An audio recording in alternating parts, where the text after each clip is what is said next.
guys are doing great. Let's go ahead and get into this read. The title is The Oil.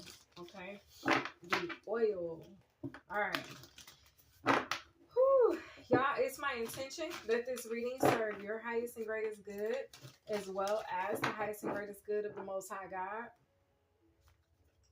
We're going to go ahead and pull a card from this deck, which is the Star Codes Astro Oracle for our takeaway.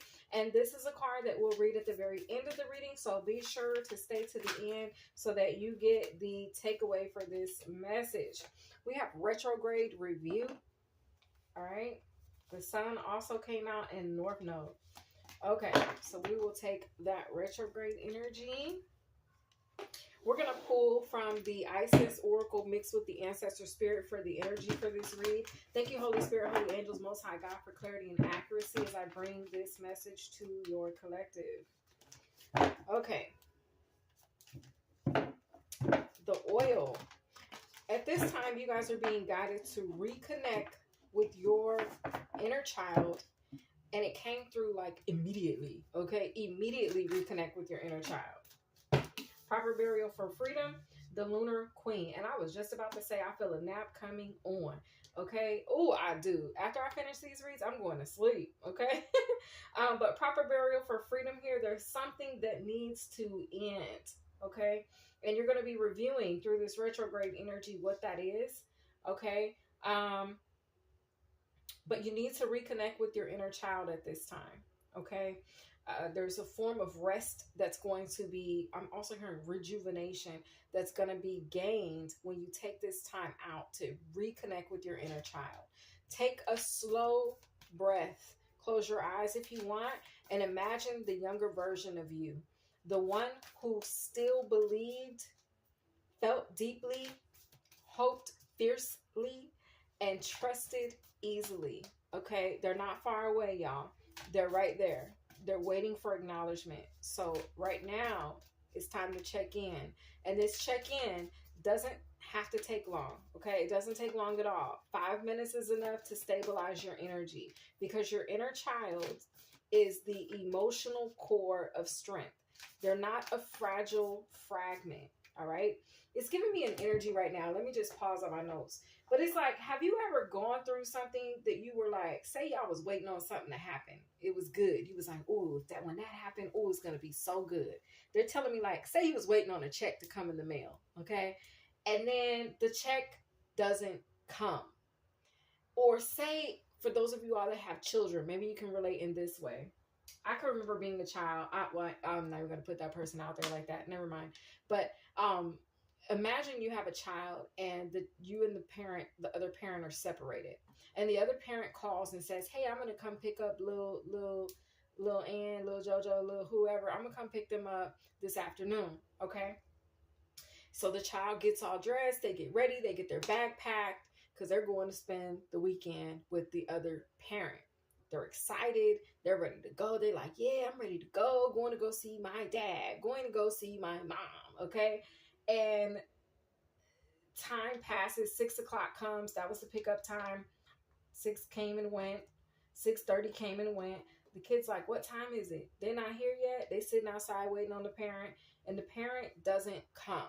Okay. And 7 o'clock comes. The other parent calls, hey, I'm not going to make it. Tell little Isaiah, I'm sorry. Okay. And you got to go in there and you got to tell little Isaiah that they parent not coming. They're going to be staying home for the weekend. And, let's go upstairs and unpack your bag. Okay. And so it's that type of a vibe that I'm getting. And little JoJo, little Frank, little Isaiah, little Ann is your inner child. Okay. Now your name could be that. If I called your name, this message definitely is for you. Okay. But it's giving a vibe where like, your inner child in that moment is disappointed and it's sad and it's hurt and it's like, oh man, and you could just see the life that was once in the face of that little child just be stripped away, and their smile turns upside down, right? And they're just stricken with sadness.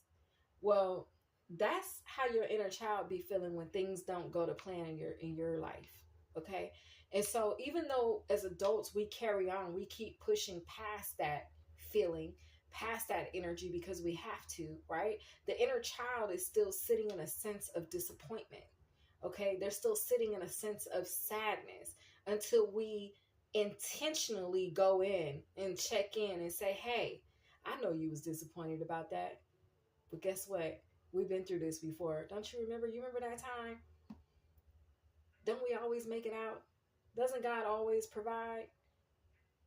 Doesn't another weekend always come? You know what I mean? It's like the moment you go in and you tap into that inner child, you hug that inner child, you nurture that inner child, then the inner child is not left standing in that place of disappointment, even though you kept walking forward, even though you kept going ahead, because you have to. So sometimes we have to just take a moment out to just tap into that inner child and make sure we didn't leave them behind in that disappointment, in that upset, because the inner child controls our emotional waters. Okay. All right. So that's the analogy I have. So now let me get back to my notes. Okay. So this check-in doesn't have to take long, y'all. It could be 5 minutes, 10 minutes, just long enough to stabilize, because your inner child is the emotional core of your strength. It's not a fragile fragment. When you guys reconnect, you remind yourself that the part of you that once felt alone is actually supported by the adult version of you who survived, who grew, and who learned. Okay? Connect with water. All right? Okay, Spirit, we're gonna connect with water. Somebody, you need to get near a large body of water, a river, a lake, a waterfall. You need to take a spiritual bath. You need to connect with some water spirits. You need to drink some water. Somebody here, you have the gift and power to be able to channel through water. Yeah, they want this to be known. Okay. Okay. Make sure you guys are staying hydrated. All right. Now, okay. Spirit just said this is a form of spiritual hydration. Okay. When you guys go back and you connect and reconnect with that inner child, you are giving yourself a form of spiritual hydration that these waters cannot be drank from in any other way. Okay. That's what I'm getting. All right. So I'm going to tell y'all how to check in. Okay. Here's how to check in. You're going to sit with them. You're going to picture the mini you. Are they hiding? Are they worried? Are they confused? Are they tired? Are they crying? Notice without judgment as you sit with the mini version of yourself. That's the first thing you're going to do. The second thing you're going to do is you're going to reassure them with truth and not fear. Tell them things like, we're safe right now.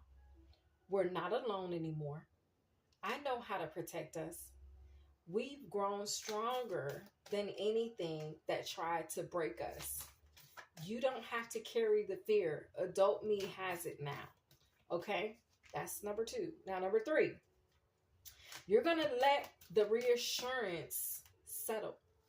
This isn't pretending or wishful thinking. This is tending to the emotional part of you the world often overlooks. Now, that's 3 steps on how you're going to check in with your inner child. Okay? Now, about attack and fear. Let's talk about it. You may feel pressure. You may feel negativity or internal resistance during major growth phases. During those times, connect with the animals. Many people interpret this through spiritual language, like the enemy, spiritual attack, or adversary. Now, whether you see it as symbolically, psychologically, or spiritually, the message is the same. Okay? The message is the same.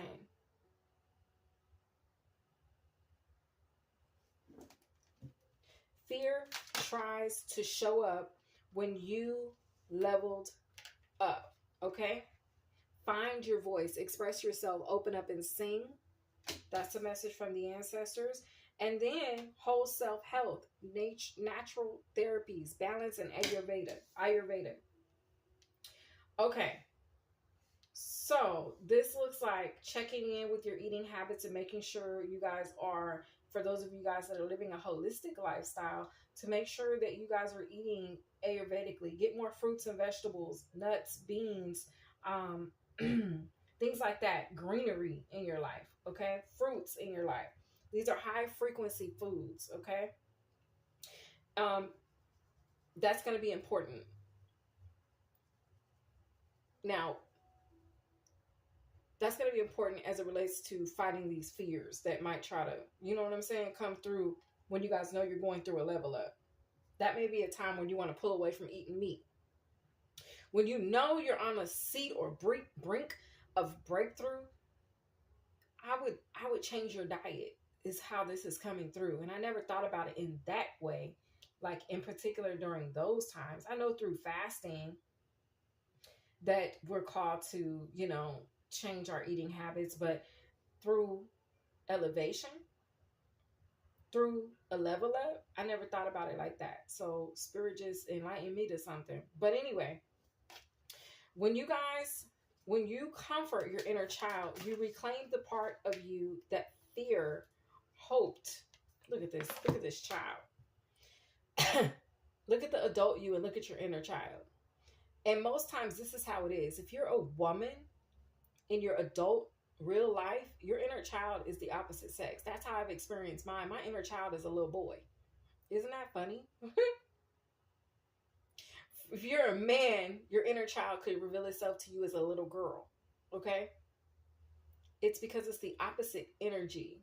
It's not the dominant energy, it's the opposite energy. So I don't know, I'm getting like your dominant energy is going to be your sun sign, but your inner child energy is opposite of what your sun is, meaning how you were born is what I'm trying to say. If you were born, y'all know how we got masculine, we got feminine energy, okay? It's coming through like this is your opposite. Your inner child is your opposite. You may or may not believe that. You don't have to, but that's how I've always seen myself. I see a little boy. When I talk to my inner child, it's a little boy. It ain't no little girl, okay? But anyway, I digress. Okay. So when you guys comfort your inner child, you reclaim the part of you that fear had hoped was too shaken to act. You pull back strength that was always yours.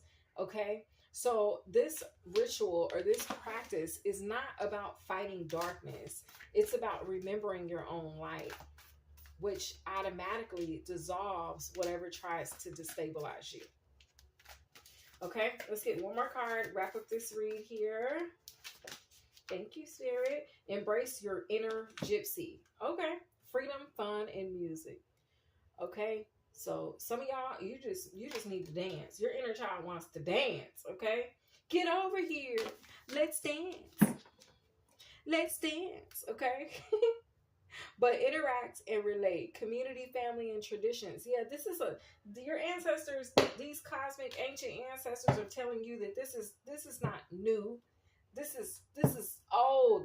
This is old school tradition, okay?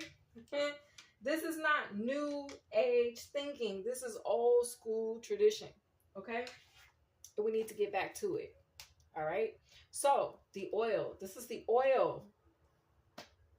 Yeah, that's going to keep things well greased and flowing like that well greased and oil machine, okay? It's going to keep everything turning just the right way, smooth without all the you know what I'm saying? It's going to be nice and smooth, okay? So I feel like it's going to get your gears turning and keep them turning when you take that time out to check in and reconnect with your inner child. Okay, so the number 15 is out here. This is a card of 15. And it is retrograde review. It says retrograde gets a bad rap, especially Mercury retrograde. But the retrograde cycle is truly a helpful and necessary time. It's nothing to worry about, just something to work with. A planet is in retrograde when it appears to reverse the direction of its journey across the sky from our perspective here on Earth. Now, as that planet revisits its path, you get to review your life. The action here, it says stop the normal patterns of your life and take a break. The roots of this issue are found in the past. Reconsider, revise, repair, and edit. Dig in a drawer to find an old idea to bring forth and rework it. Reconnect with old friends and previous contacts. Address some unfinished personal business. Look again and find lost items and missing information. A delay may be a saving grace in this situation. So check equipment, read the fine print, and make sure that everyone is on the same page and it is safe to move forward. This is an opportunity for a do over. You don't need to get stuck in the past. If an old problem rears its head, rather than reinscribing dysfunctional patterns, take a different approach. Before you guys re engage an old relationship, inventory your heart. Consider what needs to be different this time to make it work. Broach new territory together. If you feel called, put regular work aside and attend a side agenda, a sole important short term project that urgently needs every bit of wisdom you've governed or garnered. Okay? I hope you guys enjoyed this read, y'all. Thank y'all so much for hitting that like button, sharing, subscribing, whatever it is you guys need to do there. Thank you so much for doing it. And my loves, it's been a pleasure. I will see you guys in the next read. I hope this message reached exactly who it was meant to get to. And I hope you got what you needed from it. And my loves, I'll see you guys in the next one.